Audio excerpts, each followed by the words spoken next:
La rectora de la Universidad de Bogotá, Jorge Tadeo Lozano, Cecilia María Vélez White, y la directora del Sistema de Bibliotecas de la Universidad, Jorge Tadeo Lozano, Claudia Virginia Becerra Márquez, les dan la bienvenida al lanzamiento de Expedicio, repositorio institucional tadeísta, con el conversatorio El Repositorio Institucional Universitario, herramienta de divulgación científica y patrimonial. Esta tarde nos acompañan Ana Patricia Restrepo Torres, directora técnica de la Biblioteca Luis Ángel Arango; Juan Pablo Angarita Bernal, profesional líder de la Biblioteca Digital de la Red Distrital de Bibliotecas Públicas, Bibliored; Marco Giraldo, asesor de publicaciones de la Cinemateca Distrital; Orlando Ricaurte López, programador de la emisora HJUT 106.9 FM Estéreo de la Universidad de Bogotá, Jorge Tadeo Lozano; y Sebastián Gómez Lozano, gestor de información de la Biblioteca de la Universidad de Bogotá, Jorge Tadeo Lozano. Modera Claudia Virginia Becerra Márquez, directora del Sistema de Bibliotecas de la Universidad de Bogotá, Jorge Tadeo Lozano. Sean todos bienvenidos.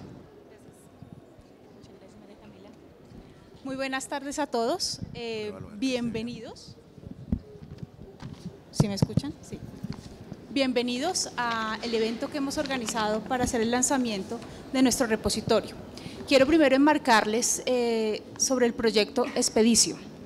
Es un proyecto de divulgación científica y académica de la universidad y tiene dos grandes componentes: Expedicio, revista, que la consiguen impresa y digital, y nuestro repositorio. Todos conocemos que es un repositorio, pero digamos que el punto diferenciador que tiene Expedicio es que queremos preservar y divulgar el patrimonio que tiene nuestra universidad, y precisamente sobre esto es este conversatorio sobre patrimonio. Le agradezco muchísimo a nuestros invitados y vamos a empezar. La dinámica es: vamos a generar un par de preguntas y luego vamos a dar espacio para que ustedes, nuestro público, también generen preguntas al respecto. Arrancamos entonces. Nuevamente mil gracias, y la primera pregunta es: para ustedes, ¿qué es patrimonio? ¿Para quién y para qué debemos conservarlo? Bueno, tengo el micrófono, por eso arranco. No sin antes felicitar a la universidad por la iniciativa, no solo por el hecho de tener el repositorio, sino abrirlo al público. Yo creo que es muy importante que la información salga de las puertas de las universidades, y creo que esta es la mejor forma de hacerlo. En relación con la pregunta del patrimonio, lo voy a hacer desde la orilla, la institución en la que trabajo, con las definiciones que nosotros manejamos, que creo que marcan muy bien esto. Es la misión de la Subgerencia Cultural del Banco de la República, es contribuir con el rescate, preservación, análisis, estudio, organización, investigación y difusión del patrimonio cultural de la nación, propiciar el acceso al conocimiento y consolidar el sentido de ciudadanía. Para esto, la misión de la red de bibliotecas es posicionarla como una plataforma de gestión de colecciones comprometida con la conservación física y digital para las generaciones presentes y futuras. En este sentido, respecto al patrimonio, nosotros nos alineamos con lo que dijo la UNESCO en 1998 sobre el sentido de la relación entre el compromiso de preservación y concepto de patrimonio, que es el siguiente: el término de patrimonio cultural suele definirse como nuestro legado del pasado, nuestro equipaje en el presente y la herencia que les dejaremos a las futuras generaciones para que ellas puedan aprender, maravillarse y disfrutar de él. Buenas tardes, mi nombre es Orlando Ricaurte, programador de la emisora HJUT. Hay una definición muy interesante que da el Instituto Andaluz de Patrimonio Histórico. El patrimonio cultural como subjetivo y dinámico, que no depende de los objetos o bienes solamente, sino de los valores que la sociedad en general le atribuye a ese patrimonio. Hoy son varios los documentos internacionales que consolidan una visión amplia y plural del patrimonio cultural, que valoran todas aquellas entidades materiales e inmateriales. En el caso de la emisora HJUT, me gustaría desarrollar en el caso de mi trabajo el concepto de patrimonio a partir del trabajo en la radio cultural y universitaria de la emisora, que fue fundada en 1982 y que tiene registros sonoros grabados desde mediados de los años 80 en diferentes soportes y formatos. La misión de la emisora, entre otras cosas, pues es preservar este acervo y esta memoria como herramienta de conocimiento y difusión.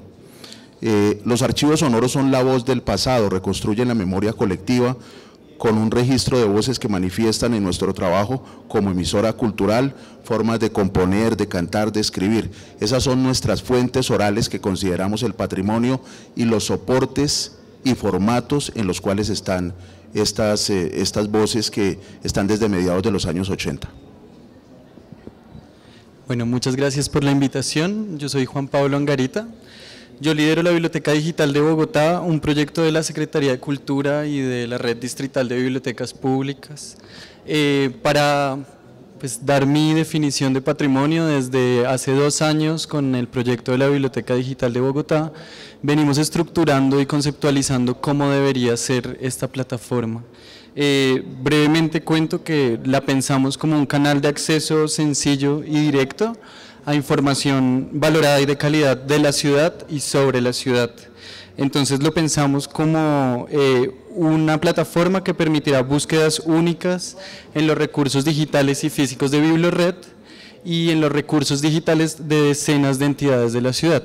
En esa medida se mezclan 2 concepciones del patrimonio que me gustaría ahondar un poquito, y es que pensamos una definición muy amplia que seguro deja por fuera muchas aristas, pero entendemos patrimonio en primer lugar como ese marco categórico con el que se valoran los acervos de expresiones sociales y culturales. Debemos conservarlo porque lo patrimonial permite incentivar procesos de educación, información y capacitación, y está relacionado con la experiencia histórica, que es algo que nos ha interesado mucho desde la Biblioteca Digital de Bogotá. Es decir, está relacionado con la interpretación que hacemos como sociedad de nuestro pasado. En ese sentido también está relacionado con procesos de memoria, y dentro de la red de bibliotecas públicas vienen sucediendo y vienen gestionándose procesos de memoria con las comunidades que asisten a estas bibliotecas. Entonces habría 2 concepciones de lo patrimonial desde mi punto de vista, desde de la biblioteca digital. Una que conserva ese acervo de documentos que están en las instituciones públicas, y otro que es el patrimonio vivo que está dialogando con la memoria y con la creación de procesos de narrativas históricas de las comunidades de la ciudad. Pues, Claudita, muchas gracias por la invitación. Yo soy Marco Giraldo Barreto, asesor de publicaciones de la Cinemateca Distrital. Y pues bueno, cuando a uno le preguntan qué es patrimonio, uno de una se va a casa, carro y beca, ¿cierto? Entonces, porque lo primero en lo que uno piensa es plata, y sobre todo cuando los abogados están ahí encima, entonces como que ¡pum! Plata.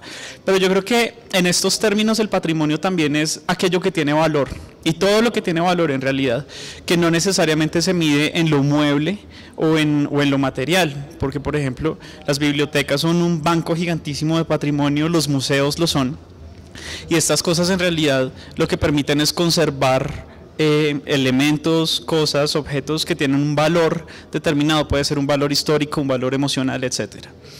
Cuando nos preguntamos para quiénes conservamos el patrimonio, digamos que estoy muy de acuerdo con lo que dice Juan Pablo, y es que conservamos el patrimonio para la gente. Finalmente, porque esto va a permitir unos procesos de construcción de memoria, y al permitir estos procesos de construcción de memoria, evidentemente permitimos también unos procesos de construcción de sociedad. Y lo otro es para que debemos conservarlo precisamente por esto, porque es que los valores que tienen los documentos, las obras de arte, los mismos edificios, están todos girando alrededor de unos procesos que pueden ser muy importantes dentro de las comunidades. El asunto es un poco también cómo podemos ponerlo a disposición de ellos, que es un poco lo que hablaremos más adelante, pero fundamentalmente es como esas cosas que tienen valor, cómo podemos preservarlas, las preservaremos para qué comunidades, y pues bueno, creo que eso es. Gracias. Buenas tardes, muchas gracias. Mi nombre es Sebastián Gómez, soy gestor de información de Utadeo, y pues respecto a la pregunta, yo veo que la definición básica es la siguiente: es el conjunto de bienes materiales o inmateriales que le pertenecen a alguien. Y esta definición básica pues nos invita a hacer una reflexión. Y los invito a ustedes, a nuestro público, a las personas que nos acompañan, a hacer el siguiente ejercicio por unos segundos. Imaginen perder la memoria de un momento para otro. No acordarse de nada, no conocer a las personas, no saber qué posesiones físicas se tienen. Y esa reflexión pues, nos permite llevar la definición hacia otro punto, y es que el patrimonio es nuestra memoria. Y pues, en ese punto estoy muy de acuerdo con Juan Pablo y con Marco, porque la memoria es lo que define quiénes somos, qué tenemos, qué fuimos, qué somos y qué seremos. Y pues haciendo hincapié en este tema de la memoria, yo pienso que conservamos el patrimonio para la humanidad, para saber a futuro qué fuimos, para tener un legado y dejar un legado a las personas que vienen en generaciones futuras. Muchas gracias. Nuestra segunda pregunta, desde su punto de vista, ¿qué estrategias pueden garantizar el acceso y la circulación del patrimonio? Bueno, es... ¿Aló? ¿Ya?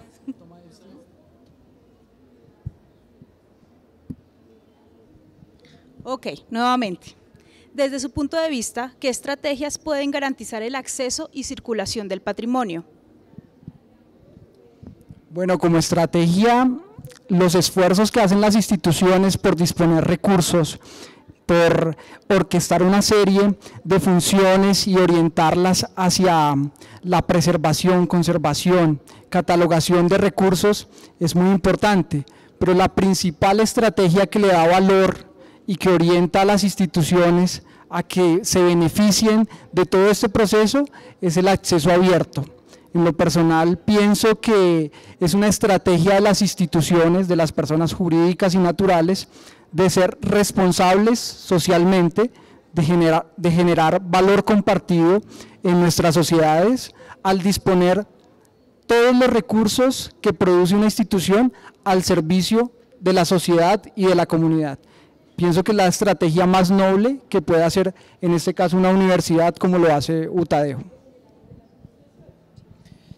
Yo creo que un poco el tema está también en la divulgación misma de las instituciones, y en esto es como el autobombo, ¿cierto? Porque claro, pueden haber muchos procesos de reconstrucción patrimonial o de conservación patrimonial que para ciertos sectores pueden ser muy conocidos, pero para el público general a veces no tanto. Ocurre al contrario también, que por fortuna pueden haber algunas instituciones que lo hagan muy bien y que sean reconocidos por hacer esto. Yo creo que el tema de circulación es un problema que en general tenemos todos de divulgación del patrimonio, porque a veces estos acervos son tan grandes y tan inmensos que y pueden cubrir tantas cosas que a veces los mismos quienes están encargados de manejar este patrimonio no saben cómo divulgarlo. Entonces se vuelve además un tema de divulgación de contenidos, cómo podemos promocionar estos contenidos. Entonces entramos también como a una cosa de comunicaciones, no, vámonos por lo digital, vámonos a la divulgación en nuestras mismas instituciones, en fin. Un poco, yo creo que esta manera de circulación y de exposición al público también depende de los mismos esfuerzos que puedan hacer las instituciones por conservar lo que tienen. Una vez ha sido catalogado, se sabe qué son las cosas que están ahí y se van a buscar los espacios más propicios para hacer circulación de esto. Porque también el problema es que muchas veces creemos, cuando pensamos en patrimonio, que estamos hablándole a un público específico, que tiene unos intereses netamente académicos, y realmente puede ser mucho más amplio y podemos llegarle a más gente.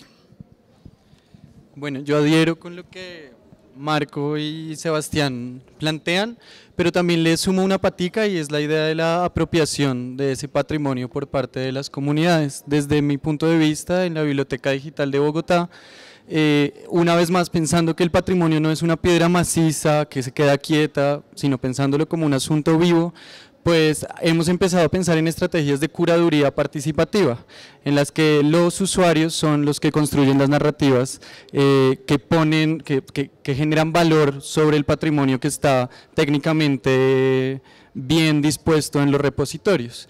Esa parte, yo estoy completamente de acuerdo con que es necesario hacer repositorios estructurados con todos los pasos técnicos, y es necesario dar el paso también a que los usuarios se apropien de esos repositorios.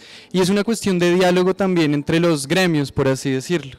Y es como que es muy valioso el trabajo de los bibliotecólogos y es muy valioso también pensar en esas estrategias de diseño centrado en el usuario. ¿Cómo es que los usuarios se acercan a esos contenidos que están dentro de esos repositorios? Un ejemplo muy breve que nosotros planteamos y que lo queremos hacer acá en el marco de la Feria del Libro es recoger testimonios sobre el 9 de abril, ya que este año se cumplen 70 años pues del asesinato de Jorge Eliezer Gaitán. En la Carpa Filbo tenemos un espacio dispuesto, es una prueba piloto para empezar además a tratar con nuevos formatos, ¿no? Vamos a recuperar formato, pues narraciones orales, y vamos a tratar de meterlas a nuestro repositorio dentro de BiblioRed. Creo que ahí está el quid del asunto, es lograr hacer que ya los usuarios empiecen a pensar, este patrimonio me sirve para contar mi historia. Yo creo que son como varios elementos los que hay que tener en cuenta a la hora de una estrategia. Inicialmente, la identificación del patrimonio para el efecto de la emisora HJUT es que no todo es patrimonio. No hay que sobrevalorar ni subvalorar el patrimonio, hay que identificarlo muy bien, hay que hacer un trabajo de apropiación y divulgación al interior de la institución, de la universidad, porque generalmente las personas que toman las decisiones administrativas, económicas, no tienen por qué conocer de qué se trata ese patrimonio en profundidad. Entonces hay que explicar muy bien de qué se trata el patrimonio, cómo es, darlo a conocer, además para que se convierta en una herramienta de trabajo también académica, y ya obviamente catalogarlo de la mejor forma para que pueda ser utilizado muy bien. Para la circulación, para la divulgación es importante, en el caso de la universidad que tiene una oficina de comunicaciones, crear una estrategia muy específica que tiene diferentes partes en las cuales está incluida la propia emisora, porque la divulgación hacia afuera es una divulgación diferente que tiene que tener un lenguaje específico. Bueno, yo creo que las ideas fundamentales las han dicho todos, pero pues yo resumiría. Me parece importante llamar la atención que pues hablamos de políticas y lineamientos que sirvan para la descripción, almacenamiento, puesta al servicio en formato físico digital, la preservación de ese patrimonio, pero esto dentro de un marco de planeación que garantice la sostenibilidad futura, el acceso y la interoperabilidad, sobre todo en los proyectos digitales, que permitan que toda esa catalogación, esa descripción, en un marco de un gran plan de divulgación. Estoy de acuerdo con lo que han dicho, creo que muchas instituciones hacemos esfuerzos importantes, pero si no le contamos al otro o al nicho interesado de esos temas, es un esfuerzo que puede verse profundamente invisibilizado, como pasa en algunos casos.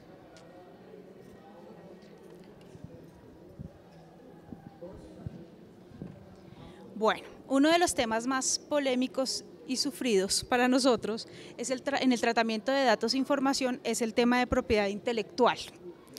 Cuéntenos cómo influye este aspecto para la gestión del conocimiento del patrimonio.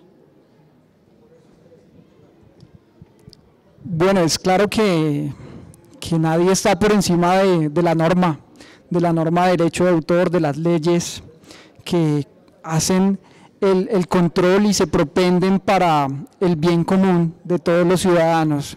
Entonces, desde la tarea de nosotros como colectores de ese patrimonio, debemos utilizar y ceñirnos siempre a las normas, y pues dentro de ese punto de vista debemos pensar no en la inmediatez de la utilización de los recursos, sino tratar de pensar siempre a futuro.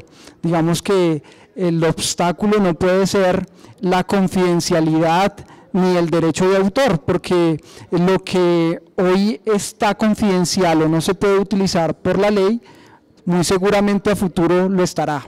Entonces, siempre debemos utilizar la ley dentro de lo posible a nuestro favor y pensar el beneficio a futuro. La ley debería ser, siento que en algunos momentos perjudica la gestión del cosechamiento del patrimonio, pero pues dentro de ese marco jurídico debemos pensar a futuro de que hay unas suficiencias que nos permiten maniobrar y mostrar ese patrimonio a futuro. Yo creo que cuando uno es autor, uno está feliz con la ley de derecho de autor, ¿cierto? Porque a uno le da protección y entonces, mire, usted va a tener protegida su obra durante toda su vida y luego, dependiendo de la legislación y el país, entre 50, 80, Jamaica decía esta mañana 95 años. Entonces, claro, o sea, los hijos de uno van a tener esa platica en su cuenta de ahorro sagradamente. Pero entonces esto sí se vuelve un problema muy grande cuando comenzamos a hablar de la preservación, porque es que comenzar a hacer esa arqueología, por ejemplo, de archivos personales, uno se encuentra con una fotografía en su oficina, puede pasar en un museo, y uno la tiene, ¡jue madre! Es que aquí estaba García Márquez en San Antonio de los Baños hace yo no sé cuántos años, perdón. Y esto me sirve perfecto para una exposición que quiero montar sobre todas las personas que colaboraron, que fueron pues discípulos de García Márquez o que trabajaron con él durante su estancia en Cuba. Y va uno a ver y resulta que esa fotografía o no tiene autor, o no sabemos si estaba en un archivo determinado. Entonces, hacer esta arqueología de datos a veces se vuelve una tarea imposible. Entonces, dependiendo de la costa desde la que uno esté viendo, dependiendo del extremo del puente desde el que uno esté viendo las cosas, pues la propiedad intelectual va a ser una cosa maravillosa, pero también puede ser como el impedimento más grande que se pueda tener y uno de los obstáculos más grandes, precisamente porque si nos ponemos a pensar en retrospectiva, el patrimonio en realidad viene de mucho tiempo atrás y a veces no va a haber esa información tan precisa y tan exacta. Entonces podemos encontrarnos con un archivo de hace 100 años y no podemos divulgarlo porque uno no sabe si puede aparecer alguien que no quiera divulgar esa información que está ahí o bueno. Entonces, la pregunta de propiedad intelectual creo que es la más capciosa siempre que va a haber, sobre todo cuando uno está cuando pueden haber intereses económicos de por medio, porque además uno piensa en derechos y piensa en plata inmediatamente. Entonces, yo creo que es el asunto más complicado y es el que más grises tiene. Entonces, eso también hace que la gestión sea súper complicada. Sí, bueno, desde también adhiero, que creo que está difícil para nosotros porque ellos dicen cosas valiosas y nosotros nos toca listo, llevar el micrófono. Ahí entonces adhiero completamente. Creo que los marcos legales no tienen que ser camisas de fuerza ni tienen que ser obstáculos, sino tienen que ser esos marcos que uno tiene que interpretar como hay unas cosas que nos benefician y hay otras que pueden tener huecos y tenemos que interpretarlas y de nuevo no es una piedra maciza. En ese sentido, desde la Biblioteca Digital hemos investigado y estamos interesados en seguir investigando cómo se implementan esas normas vigentes en las bibliotecas digitales de Colombia, de Latinoamérica, del mundo, pero también nos interesa pensar en ese modelo de marcos legales escalables para definir nuestra ruta en la digitalización de contenidos, en la creación de nuevos contenidos, digamos como desglosarlo el marco legal y no llegar con el pesimismo que es inevitable, ¿no? Cuando uno se enfrenta con esos marcos legales. Es difícil acceder a cierto tipo de contenidos, es difícil ponerlos en acceso libre, pero de todas maneras pues queremos interpretarlo como no una camisa de fuerza, sino una posibilidad para crecer por pilotos una vez más. Bueno, yo quiero contar un caso a propósito de este punto, y es la alianza estratégica que tenemos con la biblioteca de la universidad, con la cual estamos trabajando un archivo de alrededor de 7.000 programas, que son 7.000 horas, y obviamente entenderán la cantidad de temas en 7.000 horas. Uno de los archivos más importantes es el de Bernardo Hoyos, quien es uno de los mejores divulgadores culturales que ha tenido Colombia y que hizo programas de todo tipo, programas de investigación, entrevistas a músicos, a escritores, a arquitectos, muchos temas. Y en muchos de esos programas utilizó música de todas las épocas, desde el canto gregoriano hasta nuestra época. Entonces, con este archivo teníamos el reto de que en un solo programa había derechos en relación con la música, compositores, de intérpretes, derechos fonográficos, de las personas a las que entrevistaba, y siempre el tema de los derechos estuvo ahí latente, que había que resolverlo de la mejor forma. Y es un tema que hemos trabajado pues muy en detalle con la biblioteca, y un aspecto muy importante fue y gratificante para nosotros fue con la familia de don Bernardo, con la que hemos tenido siempre muy buenas relaciones, que cuando supieron que el archivo Bernardo Hoyos iba a estar a disposición libre en la biblioteca para consulta libre, no solamente de la comunidad académica, sino una consulta en general, inmediatamente aceptaron y firmaron la cesión de esos derechos. Este es, digamos, un ejemplo feliz de lo que puede ser, pero hay otros que son complejísimos porque a veces las familias no se entienden muy bien y no ceden los derechos de cualquier forma, y eso simplemente puede acabar con todo. Bueno, yo tengo el tema de los derechos de propiedad intelectual, creo que es de los más difíciles porque la legislación en Colombia tiene vacíos, es una legislación que en ciertas cosas no está actualizada, y yo creo que en el caso nuestro sirve para la toma de decisiones. Yo asumo que voy a adquirir un archivo del cual no tengo los derechos, pero sé que puede ser en 50 años de dominio público, le apostamos a eso. ¿Por qué? Porque la toma de decisiones es saber si ese patrimonio pues, va a ser de dominio público en algún momento, las generaciones futuras lo pueden hacer, y sabemos que siempre para actividades académicas se puede utilizar. Entonces está el problema, es la diversidad de los derechos implicados en la creación. Yo soy autor, intérprete, compositor, editor, productor, traductor, hice el subtítulo de una película. Entonces realmente yo creo que ese tema, el tema de los derechos de autor en el inicio de cualquier proyecto, adquisición, puesta al servicio, en una exposición, en lo que sea, del patrimonio, es un elemento fundamental para la toma de decisiones. ¿Se escucha? ¿No? ¿Sí? ¿No?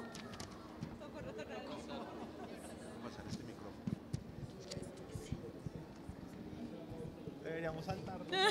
Sí, para empezar allá. Listo. Bueno, claramente el patrimonio es de todos y para todos.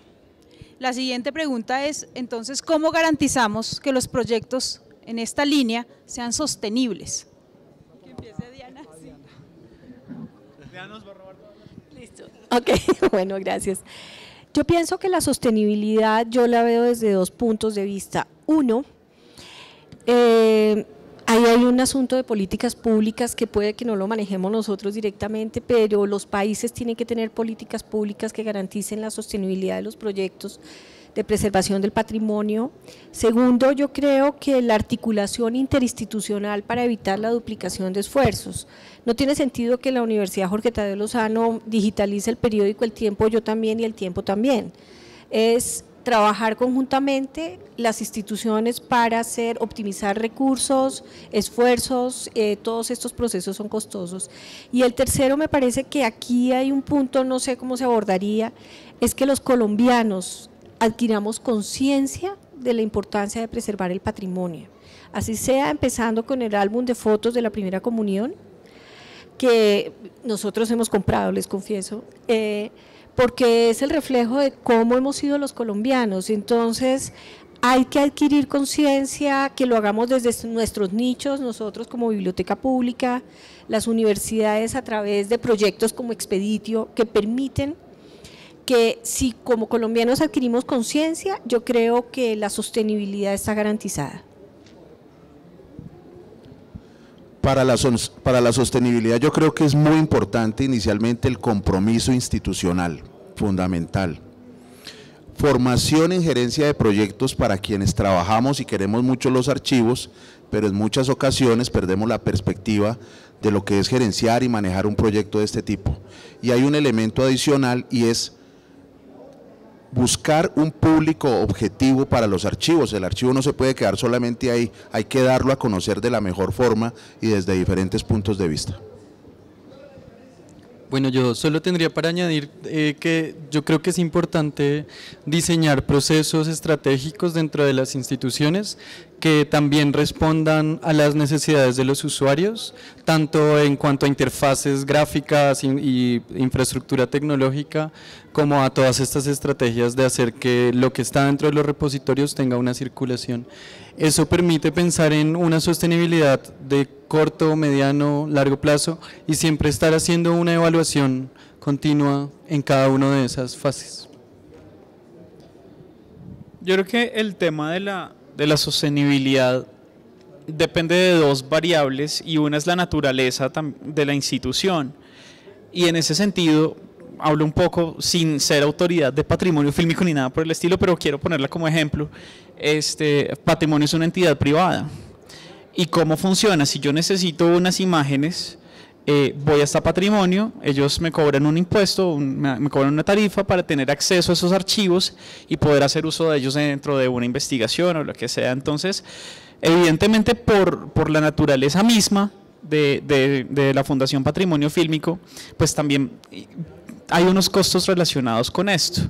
Sin embargo, puede encontrar uno como instituciones de carácter público, cuyo objeto también sea diferente y sea la preservación y el acceso un poco más libre al público de eso. Entonces la sostenibilidad tiene que ver primero con la naturaleza de la institución y segundo también yo creo que debe haber una sostenibilidad no solo económica sino también de públicos y llegar a lograr unos accesos pues como notables en términos de cómo podemos llegarle a esa gente y cómo podemos seguir construyendo una población o unos públicos específicos a quienes les interese ese patrimonio que nosotros tenemos, cómo podemos lograr unas negociaciones pues no solo económicas sino también de valor, porque podemos tener unas cosas muy chéveres arrumadas, pues no arrumadas, pero podemos tener unas cosas muy chéveres, muy bien conservadas.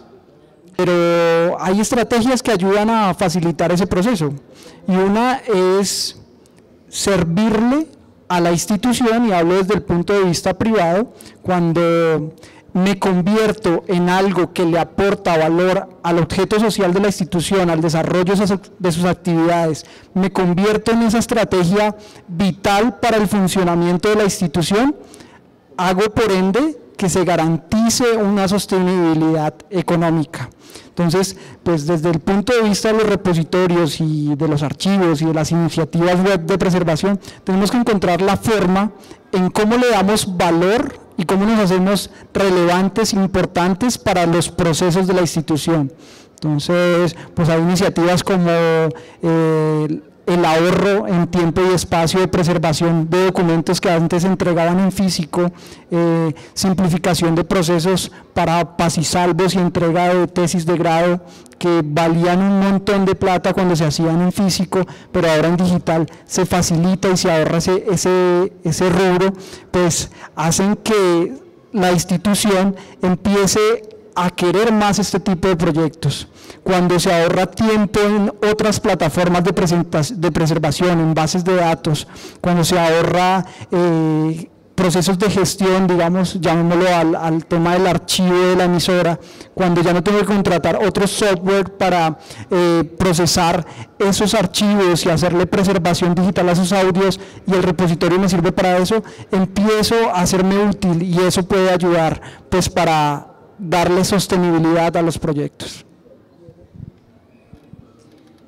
Hace unos minutos rotamos unos papelitos para las preguntas del público. Les invito a que vayamos diligenciando para empezar a recibirlas. Nuestra quinta pregunta, y como para finalizar esta primera parte, es ¿cómo encajaría entonces el trabajo colaborativo para fortalecer el acceso al patrimonio?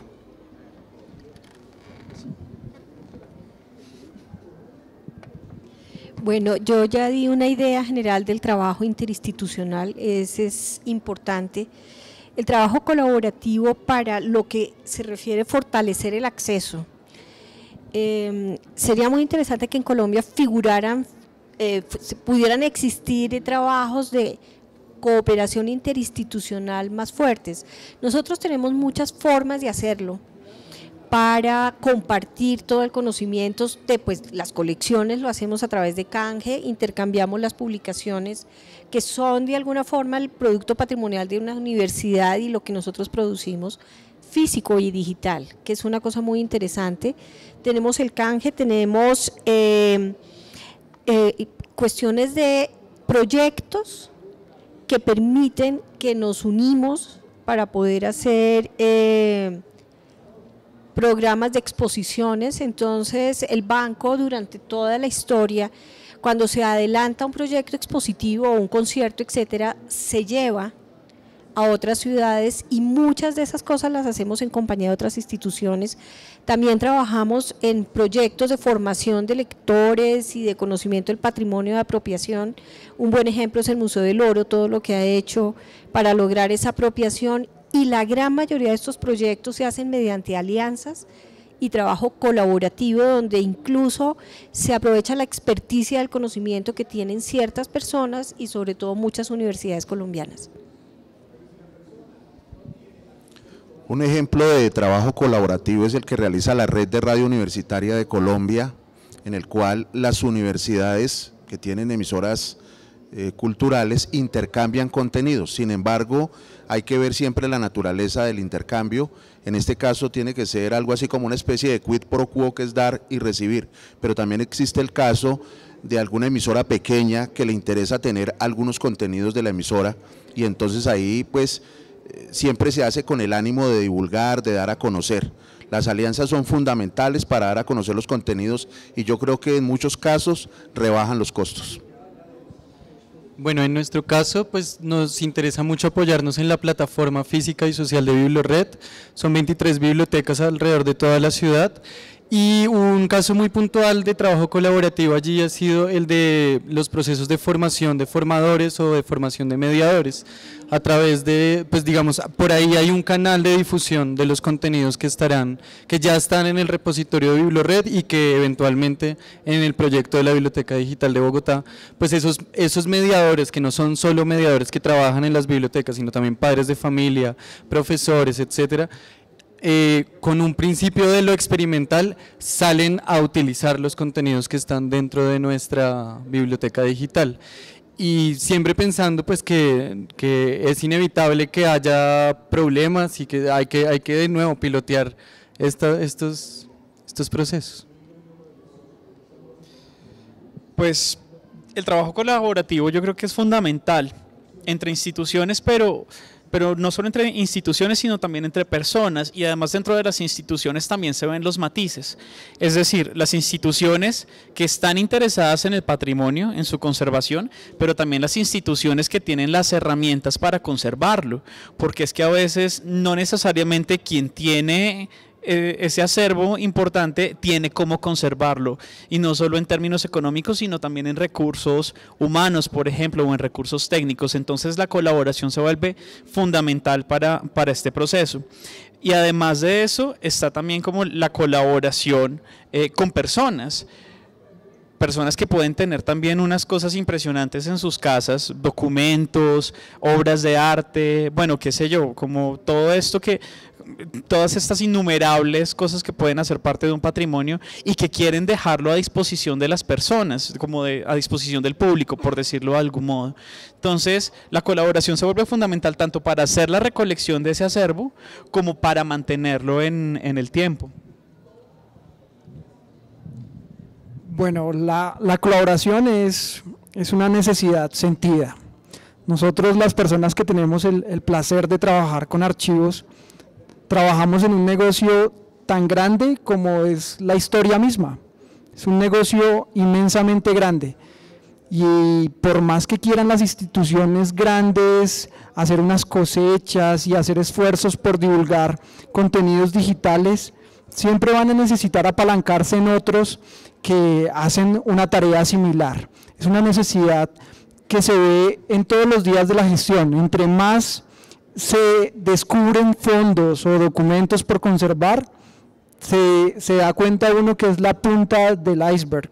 Cada vez son más y más universos documentales los que hay que trabajar, y pues afortunadamente se dan este tipo de espacios para poner pues en conocimiento de estas iniciativas que muy seguramente se propenderá porque se vuelvan alianzas con otras instituciones y ayudarnos a divulgar, a preservar, a conservar de la mejor manera entre todos.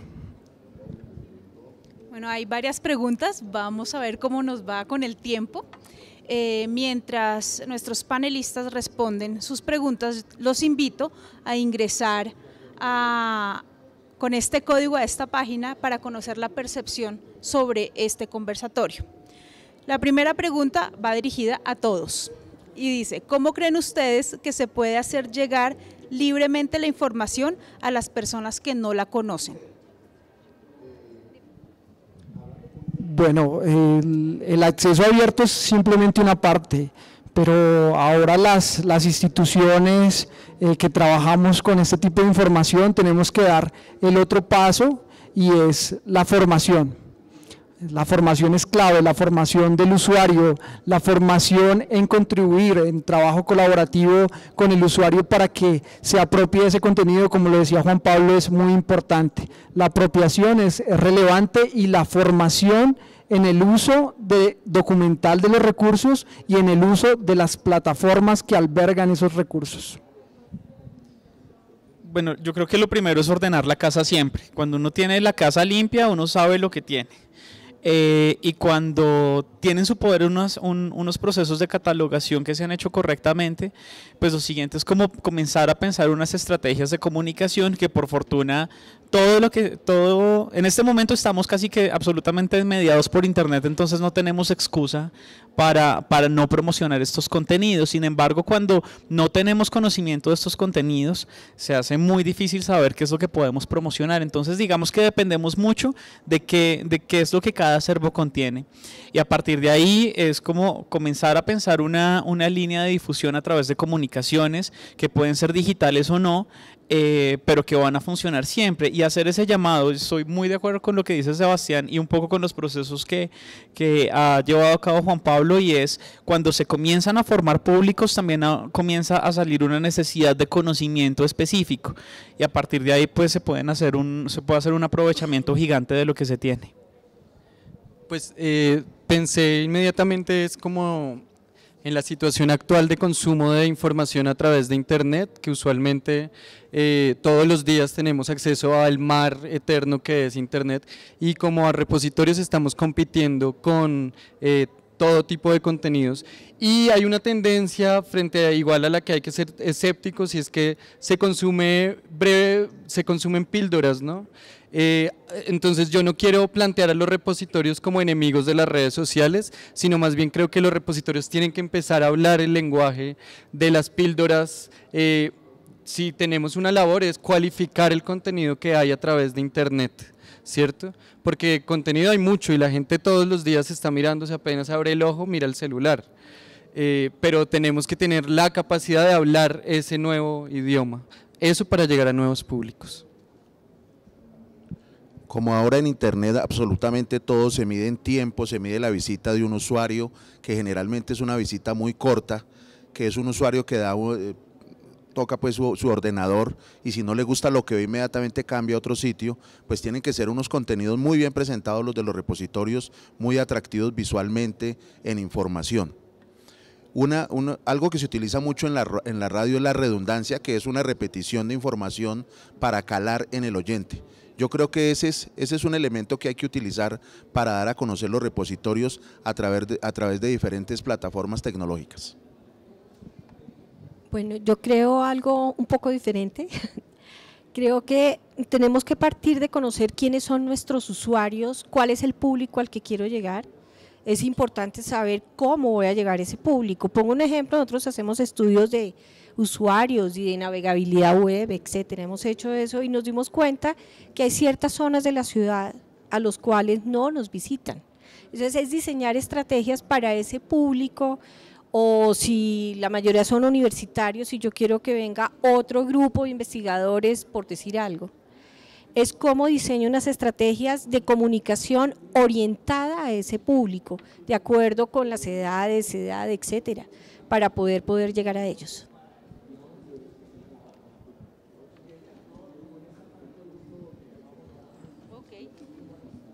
Bueno, esta va para Juan Pablo. Para que sea funcional el repositorio, ¿qué estrategias han considerado para que las comunidades, tanto internas como externas, consulten los contenidos como apoyo académico para estudiantes y futuros investigadores? Pues un poco lo que decía en la última respuesta, establecer estrategias que unan los contenidos del repositorio con la programación de BiblioRed.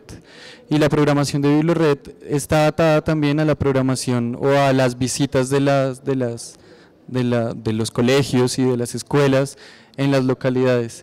Sería por ese lado. Bueno, por tiempo solo nos queda dos preguntas. Los invito nuevamente a que ingresen este código para conocer cómo nos fue en este conversatorio. Esta pregunta es para Diana. ¿Han considerado trabajar colaborativamente entre instituciones compartiendo sus contenidos?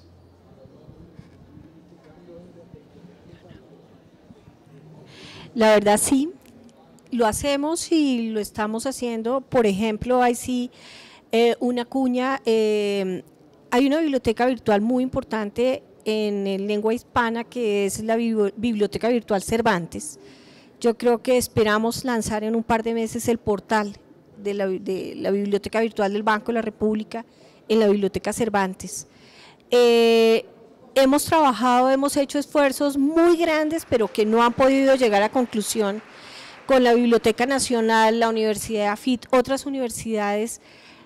Confieso que nosotros en un momento determinado tecnológicamente no estábamos no podíamos ser interoperables, ya hoy en día sí lo somos. Entonces es encontrar la forma en que el esfuerzo, los recursos de las instituciones con las cuales podamos compartir ese material se pueda llevar a cabo.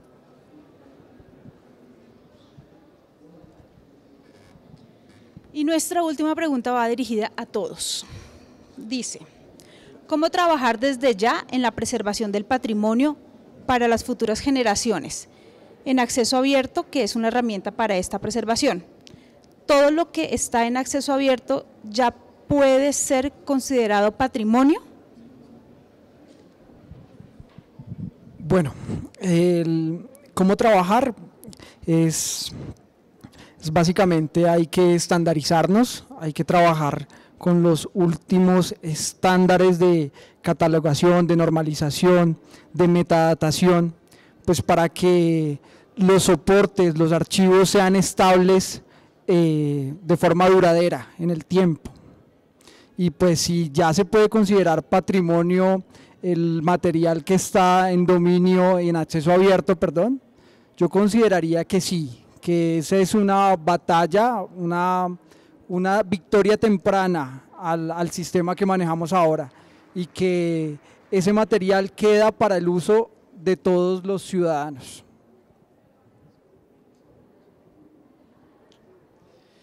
¿Cómo trabajar? ¿Sí me escuchan? ¿Sí? Bueno. ¿Cómo trabajar? Bueno, lo primero, como les decía hace un rato, organizar la casa. Cuando uno sabe qué tiene, sabe también cómo comienza a pensar cuáles van a ser las mejores maneras de divulgarlo y de preservarlo, porque no es lo mismo tener un archivo de biblioteca, por ejemplo, a tener un archivo de obras de arte. Y sobre esa base pues también hay unas maneras diferentes de curar lo que se tiene. Y a partir de ahí entonces uno ya como que comienza a mirar cuáles pueden ser como las mejores estrategias, un poco de divulgación y comenzar a buscar las instituciones. A veces uno lo que tiene que hacer es comenzar a tocar puertas para ver quién le para bolas a uno, y hay muchas cosas que uno no sabe que existen. Por ejemplo, las convocatorias, aquí hay una cuñita chiquita, pero las convocatorias de IDARTES, hay algunas que están abiertas hasta este próximo lunes, que hay de hecho, digamos en la Gerencia de Artes Audiovisuales hay 2 convocatorias de preservación de patrimonio audiovisual y son becas que están a veces entre los 20 y los 40 millones de pesos. Entonces estar pendiente de los estímulos que pueden dar, que pueda dar el Estado y bueno, buscar colaboración institucional. Yo no tendría más que añadir que lo que ellos ya han. Algunos especialistas han afirmado que las instituciones que hacia el futuro inclusive en el presente, van a tener la capacidad, la infraestructura para mantener estos archivos, son las bibliotecas y los museos. Entonces hay que darnos cuenta en qué entidad trabajamos y si va a haber la posibilidad de que esos archivos se conserven en el tiempo o si no apoyarnos en una gran institución. Bueno, yo voy a hablar de lo que hacemos, que estamos haciendo acceso abierto. Pongo 3 líneas importantes. La red de bibliotecas del Banco de la República tiene servicios bibliotecarios en 29 ciudades del país y la colección puede ser usada desde cualquier ciudad. Si yo necesito el libro que está en Pasto y estoy en Cartagena, lo puedo pedir y me lo mandan. Puedo ser socio con, hay beneficios en la asociación, una persona afiliada al CISBEN le vale el carnet 3.000 pesos, tiene acceso a bases de datos con esa afiliación. Son 2.700.000 ítems, dentro de los cuales pues hay material que no se les puede mandar, el periódico empastado, pero tienen acceso a eso. Tenemos la primera biblioteca virtual de América Latina, desde 1997, tenemos en este momento más de 80.000 documentos del patrimonio documental colombiano, es de acceso libre, abierto, hemos hecho la gestión de derechos. El año pasado más de 22 millones de sesiones en el año 2017 de personas que accedieron a la biblioteca virtual. Y tenemos otro tipo de programas que son muy interesantes para poder llegar a las comunidades que no tienen acceso al conocimiento, cajas viajeras, mediadores de lectura, mediadores de paz, un proyecto muy bonito. Entonces, digamos que pues hago la cuña, 60 años de la Biblioteca Luis Ángel Arango. Aquí a la vuelta encontrarán 2 paneles muy grandes, donde dice que cada minuto se piden 20 libros en la red. O sea, hemos hecho un esfuerzo, el Banco de la República hace un esfuerzo gigante para que todos los colombianos tengan acceso no solo a lo que se publica en Colombia, sino también en el exterior para poder lograr su desarrollo y lo que quiere el banco en últimas, que el propósito final del Banco de la República es el bienestar de la ciudadanía.